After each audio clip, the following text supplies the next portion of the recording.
How to fix ESPN not working on Android.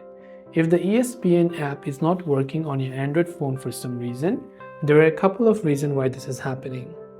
The first thing you want to ensure is that it is not the issue with your internet. If you're using Wi-Fi, try to switch your cellular data or vice versa. If that doesn't help, just long press the ESPN app icon, tap on the eye icon which will take you to the app information page. Then from there you can scroll down to storage. Then you can simply tap on clear cache and you can also clear the data. Remember that clearing the data will log you out of your account, by the way, because it will reset the app completely.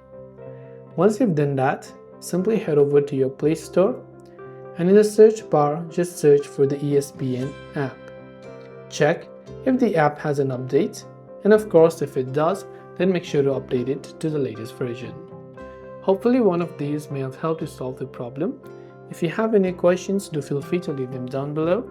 As always, thanks for watching and see you soon in the next video.